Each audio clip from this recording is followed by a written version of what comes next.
આવું ટેસ્ટી જમવાનું મળી જાય તો બીજું કાંઈ ના જોઈએ, શાક રોટલીની પણ જરૂર ના પડે તેવી અને ઓછા શાકભાજીમાં એકદમ હેલ્ધી ટેસ્ટી ડિનર તૈયાર થઈ જશે. હેલો ફ્રેન્ડ્સ, તમારું સ્વાગત છે ઘરનું જ કિચનમાં.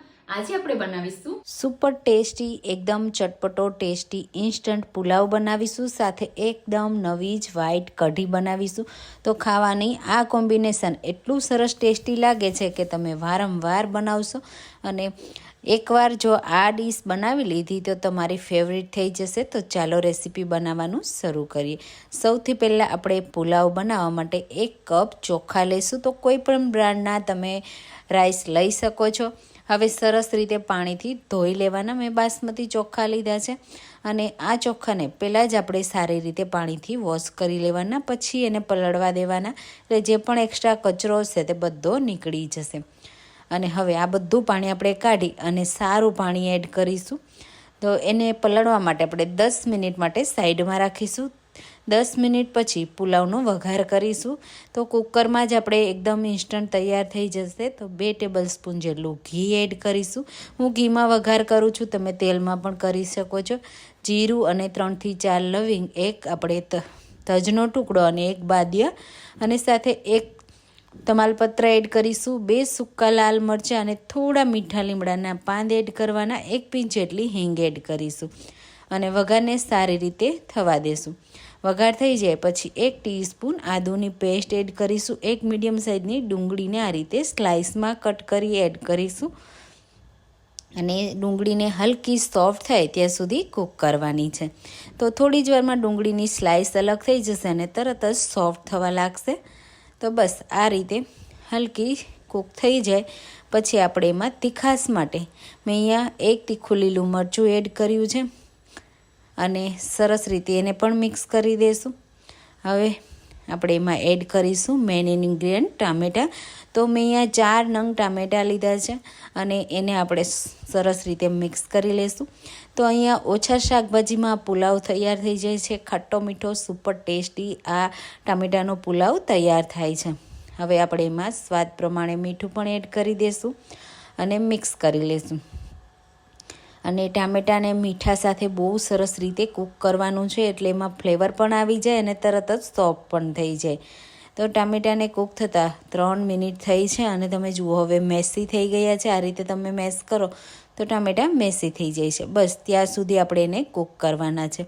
હવે જે આપણે રાઈસ પલાળીને રાખ્યા છે ને તેનું બધું પાણી પહેલાં કાઢી લેવાનું અને એની પહેલાં આપણે મસાલામાં હળદર પાવડર, તીખાશ તમને જોઈએ એ પ્રમાણે લાલ મરચું પાવડર અને સાથે 1 ટીસ્પૂન ધાણા જીરું પાવડર, થોડો ગરમ મસાલો પણ એડ કરીશું અને મસાલાને પણ આપણે સરસ રીતે સાતળી લેશું.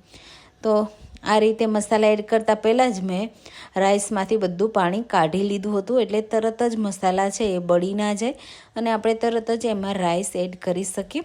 તો 1 મિનિટ માટે આ રીતે મેં મસાલાને કૂક કરી લીધા. તમે જુઓ ગેસની ફ્લેમ એકદમ લો રાખી છે એટલે મસાલા બિલકુલ બળ્યા નથી. હવે ફ્લેવર માટે હું અહીંયા અડધા કપ જેટલા ફ્રેશ લીલા ધાણા પણ એડ કરું છું. બહુ સરસ એવો ટેસ્ટ આવશે. તો તમારી પાસે હોય ને તો જરૂરથી એડ કરજો. મિક્સ કરી દઈશું અને હવે રાઈસને તરત જ એડ કરીશું. તો તમે જુઓ આ રીતે રાઈસ સરસ રીતે ફૂલી ગયા છે. તો બસ આ રીતે રાઈસને એકદમ હલકા હાથથી બધા મસાલા સાથે મિક્સ કરીશું, જેના લીધે શું થશે, રાઈસ ફૂલ્યા છે ને તો એ તૂટશે નહીં. તો આ રીતે સારી રીતે મેં મિક્સ કરી લીધા અને હવે જરૂરિયાત મુજબ પાણી એડ કરવાનું. તમે રાઈસને કેટલી વાર માટે પલાળ્યા છે ને પાણી એના ઉપર ડિપેન્ડ કરશે. તમે 10 મિનિટ પલાળ્યા છે ને એટલે આપણે જેટલા રાઈસ લીધા હતા ને એનાથી આપણે થોડું વધારે એટલે કે 1.5 કપ જેટલું પાણી એડ કરીશું અને મિક્સ કરી દઈશું. અને હવે આપણે કુકરનું ઢાંકણ લગાવી દઈશું એટલે સરસ રીતે ઇન્સ્ટન્ટ આપણા ભાત તૈયાર થઈ જશે. અને 2 વિસલ મીડિયમ ફ્લેમ ઉપર કરીશું. 2 વિસલ થયા પછી કુકરને આપણે ઠંડુ કરી દેવાનું અને પછી જ ખોલવાનું. એટલે સરસ જો અંદર કોઈ પણ વેજીટેબલ કે કંઈ પણ કાચું હશે ને તો પણ સરસ રીતે બફાઈ જશે અને આપણો એકદમ ટેસ્ટી ટમેટાનો પુલાવ તૈયાર થઈ જાય છે. અને તમે જુઓ જોતાં જ ખાવાનું મન થઈ જાય એવો ખટ્ટો મીઠો ટેસ્ટી સ્પાઇસી આપણો ટમેટાનો પુલાવ રેડી થઈ ગયો છે. તો આ પુલાવને તમે આમ પણ સર્વ કરી શકો છો અને બાળકોના લંચ બોક્સમાં પણ તમે આપી શકો છો. પણ એની સાથે આપણે સ્પેશિયલ એક કઢી તૈયાર કરીશું. એના માટે 10થી 12 કળી લસણની, 2 ઇંચ જેટલું આદુનો ટુકડો અને 2 તીખાસ માટે 2 લીલી મરચી. હવે આપણે એની પેસ્ટ તૈયાર કરીશું. તો તમે આવો ક્યારેય ટેસ્ટી પુલાવ બનાવ્યો છે કે નહીં મને કમેન્ટમાં કહેજો, અને મારી રેસીપી તમે કઈ સિટીમાંથી જુઓ છો ને એ પણ મને જરૂરથી કહેજો. હવે કઢી બનાવવા માટે મેં અહીંયા 1 કપ દહીં લીધું છે અને સાથે એમાં બેસનમાં 3 ટેબલસ્પૂન હું બેસન એડ કરું છું. દહીંને બદલે તમે છાશનો પણ ઉપયોગ કરી શકો છો. હવે એમાં આપણે જે મરચાં, આદુ, લસણની પેસ્ટ તૈયાર કરીને રાખી હતી ને તે પણ એડ કરીશું. અને પહેલાં આપણે સારી રીતે મિક્સ કરી લેશું. એટલે આ કઢીનું મિક્સર છે ને એકદમ સ્મૂથ તૈયાર થશે, ગાંઠા વગરનું તૈયાર થશે. અને તમને ખબર પડી જશે કે આપણે એમાં પાણી કેટલું એડ કરવું. હવે એ જ કપથી આપણે 2.5 કપ પાણી એડ કરીશું. તો આપણે દહીં 1 કપ અને 2.5 કપ પાણી, તો ટોટલ આપણે 3.5 કપ જેટલું પાણી અને દહીં બંનેથી એડ કર્યું છે. મિક્સ કરી દઈશું અને આપણું કઢીનું મિક્સર રેડી થઈ ગયું. તો વ્હાઈટ કઢી જો આ રીતે તમે બનાવશો તો એકદમ પરફેક્ટ બનશે. હવે કઢીનો વઘાર કરવા માટે મેં અહીંયા એક પેન લીધી છે અને વ્હાઈટ કઢીને હંમેશા તમે ઘીથી વઘારશો ને તો બહુ સરસ લાગશે. તો મેં 1 ટેબલસ્પૂન જેટલી ઘી અને સાથે રાઈ અને આખી મેથી એડ કરી છે. મેથી જરૂરથી એડ કરજો, બહુ સરસ એવો ફ્લેવર આવે છે. થોડી હિંગ, 1 લાલ મરચું અને મીઠા લીમડાના પાન એડ કરી વઘારને સારી રીતે થવા દેશું. રાઈ સરસ રીતે ફૂટી જાય, મેથીનો કલર ચેન્જ થઈ જાય ત્યાં સુધી થવા દેવાનું. પછી કઢીના મિક્સરને આ રીતે એકવાર મિક્સ કરી દેવાનું. અને આ રીતે પણ જ્યારે આપણે વઘાર કરીએ અને એડ કરીએ ને ત્યારે પણ મિક્સ કરતું રહેવાનું. એટલે દહીં અને જે બેસન છે એ બિલકુલ ફાટશે નહીં અને સારી રીતે એકદમ સ્મૂથ કઢી તૈયાર થશે.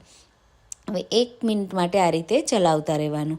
એટલે સરસ એવું ગરમ થશે ને તો પણ કઢી ફાટશે નહીં. અને કઢી સરસ રીતે ઉકળવી ખૂબ જ જરૂરી છે. તો થોડી જ વારમાં કઢી છે ને એ ઉકળવા લાગશે, થીક થવા લાગશે અને સરસ રીતે કૂક થઈ જશે. હવે આપણે કઢીના મિક્સરમાં સ્વાદ પ્રમાણે મીઠું એડ કરીશું. અને આ કઢી છે ને એ થોડી મીઠાશ પડતી હોય છે તો હું એમાં 1 ટેબલસ્પૂન ખાંડ એડ કરું છું. તમે ખાંડની જગ્યાએ ગોળ પણ લઈ શકો છો, ગોળ પણ એડ કરી શકાય. મિક્સ કરી લેશું અને હવે આ કઢીને આપણે 5 મિનિટ માટે કૂક થવા દેશું. આ રીતે વચ્ચે વચ્ચે ચલાવતા રહેશું. જો તમે છોડી દેવાના હોય કઢીને તો તમારે ચમચાને કઢીની અંદર જ છોડી દેવાનો, ગેસની ફ્લેમ લો રાખવાની અને પછી ઉકળવા દેવાની, નહીંતર કઢી છે એ બહાર ઉભરાઈને નીકળશે. તો આ રીતે તમે જુઓ થોડી જ વારમાં એમાં સરસ એવા બોઇલ થશે અને કઢી છે એ આ રીતે થીક થવા લાગશે. જો આ રીતે ઉપર આવવા લાગે ને એટલે તમારે ખાસ ધ્યાન રાખવાનું, તરત જ મિક્સ કરવાની, નહીંતર કઢી છે બહાર નીકળશે અને એનો ઓરિજિનલ ફ્લેવર છે બધો બહાર નીકળી જશે તો ટેસ્ટ પણ સારો નહીં આવે. આ રીતે મેં 5 મિનિટ કઢીને ઉકાળી લીધી. હવે ફ્રેશ લીલા ધાણા એડ કરીશું અને કઢી સાથે મિક્સ કરી દઈશું.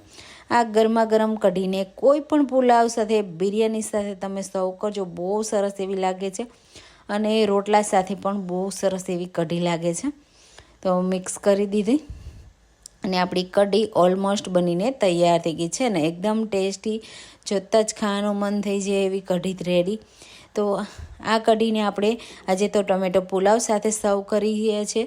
તો તમે કોઈ પણ પુલાવ સાથે આ કઢીને સર્વ કરી શકો છો. ગરમા ગરમ કઢી અને ટેસ્ટી ટમેટાનો પુલાવ રેડી થઈ ગયો છે. જોતાં જ ખાવાનું મન થઈ જાય એવું બન્યું છે ને.